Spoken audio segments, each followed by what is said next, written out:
USA News channel. Please like and subscribe for the first get new video update from us. Thank you.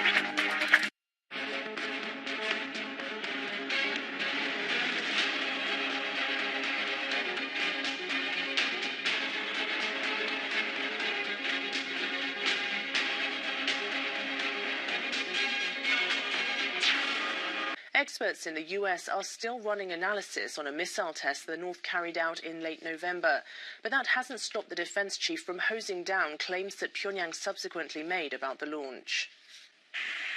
Leaders in Pyongyang described the launch of the new intercontinental ballistic missile, the Hwasong-15, as a success. They said it proved that they can now deliver a heavy nuclear warhead to anywhere on the US mainland.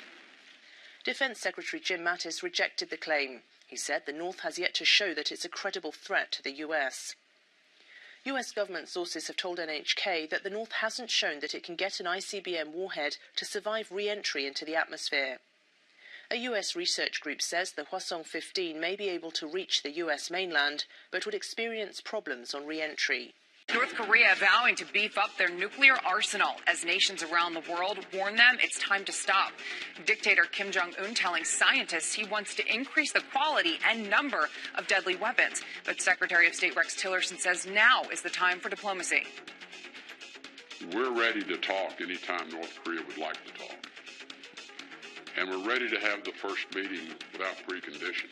It's not realistic to say we're only going to talk if you come to the table ready to give up your program. They have too much invested in it. Last month, North Korea launched its most advanced missile yet, potentially capable of striking anywhere in the U.S. U.S. President Donald Trump says he's still waiting to see what happens on North Korea. He was trying to avoid giving an immediate response to a question on whether he supports unconditional dialogue with Pyongyang.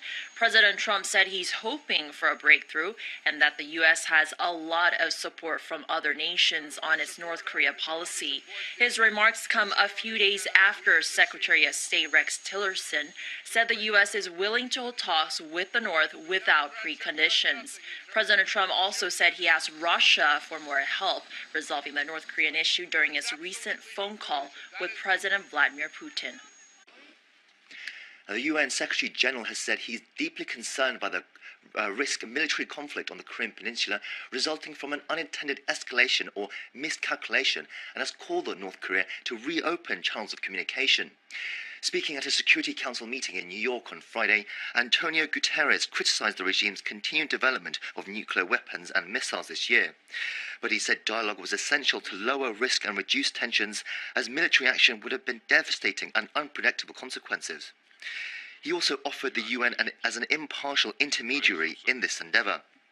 The Secretary General's remarks echo the words of Under-Secretary Jeffrey Feltman, who earlier this month was the first senior UN official to visit the regime in 6 years. He described an urgent need to reopen communication, but also said Pyongyang is unlikely to open talks until it has a full nuclear deterrent capabilities. 5,000 armed security will be deployed to the February Games. Please keep in mind that accidents always happen when no one has expected. This as South Korea is reportedly asking the U.S. to delay joint military exercises until all the Winter Games are over. Pyongyang sees the exercises as rehearsals for war. If it doesn't have a major impact on the readiness of U.S. and South Korean forces to defend South Korea, then I think that it's fine. There were, in fact, more drills this week by the U.S. and allies in the waters off the Korean Peninsula. And Kim Jong-un was cheering on his side, meeting with officials and scientists behind the recent launch of an ICBM capable of targeting the U.S.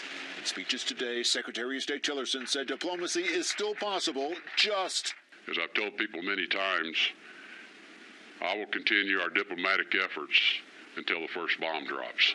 Amid a footnote from another era of U.S.-North Korea tensions. 77-year-old Charles Robert Jenkins has died. As a U.S. soldier in 1965, he defected to North Korea and was used for the North propaganda. He'd later marry a Japanese abductee and return to her home in 2004, where the U.S. gave him a token sentence for desertion. In those remarks today, Secretary Tillerson went on to say the military planners have a range of contingencies regarding North Korea, and they are ready. Brett. Greg Palcott, live in London. Greg, thanks.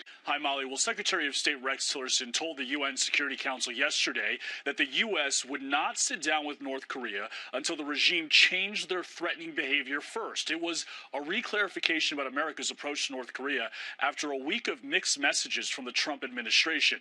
The administration has said that they would only negotiate with North Korea under the precondition that the regime agrees to end their nuclear program. But earlier this week, Tillerson signaled a change, saying the U.S. was open to talk to the regime right away, citing that it was unrealistic to expect North Korea to give up its nukes first before negotiations. Now, the White House distanced themselves from Tillerson's comments, and on Friday, Tillerson reiterated that the U.S. has not changed its approach. The week's confusion fueled speculation the president and his top diplomat are at odds, and yesterday, Tillerson said he's on the same page as his boss. The president's policy on North Korea is quite clear, and there's no daylight at all between the president's policy and the pursuit of that policy. And the president, I think, has been very clear that we are going to lead this pressure campaign. We're going to unite the international community, and we're going to keep the pressure as much as we can and increase it where possible. Right, so the Secretary of State urging the world to continue pressuring and sanctioning North Korea in the hopes that it will cripple their economy, leaving them no choice but to come to the negotiating table. This, as there is some concern that Kim Jong-un may be planning another missile launch to mark the 6-year anniversary of his father's death, the late Kim Jong-il. Now, last month, North Korea tested a new type of intercontinental missile capable of reaching the U.S., Molly. U.S. Defense Secretary Jim Mattis said Friday he does not believe that this new ICBM is a capable threat against the U.S. right now. So that also is a new development. Great report. Once again, we hear Tillerson clarifying that he is on the same page as his boss. We will see how things go going forward. Brian, thank you. Yep. North Korean media are calling for people to unite under leader Kim Jong-un on the 6th anniversary of his father's death.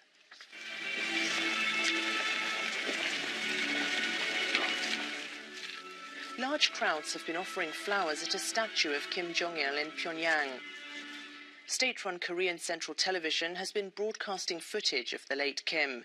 He died of a heart attack while traveling by train to an area outside Pyongyang. The newspaper of the ruling Korean Workers' Party ran a front-page editorial praising the progress of the country's nuclear and missile programs. It called nuclear weapons a sacred sword that had smashed imperialism. The editorial also said North Korea will be unbeatable as long as it can defend itself. The paper said that the country will not give in to international pressure and called for unity under Kim. It said the country is moving forward despite sanctions imposed by the U.S. and its followers. Bill, yes, the United States has sent messages of support to South Korea during this very difficult and potentially quite tense time. Kim Jong-il died a couple days ago, Bill, but his passing was only announced in the middle of the night last night. They say that he suffered from great physical and mental strain and died on a train during a field guidance tour. He basically just had a heart attack. He'd been unwell for some time, apparently having suffered from a stroke a couple of years ago.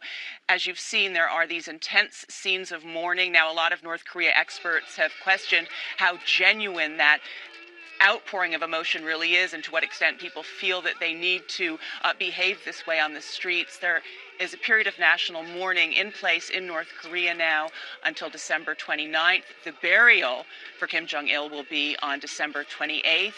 The understanding that we have is that his son, Kim Jong-un, his youngest son, who is 20-something and with very little experience, will be taking over. He was recently anointed as the heir apparent, and now we'll just have to see how he is accepted by the military and the security apparatus, Bill. Frankly, there is so much we do not know about his son. What impact does the father's death have?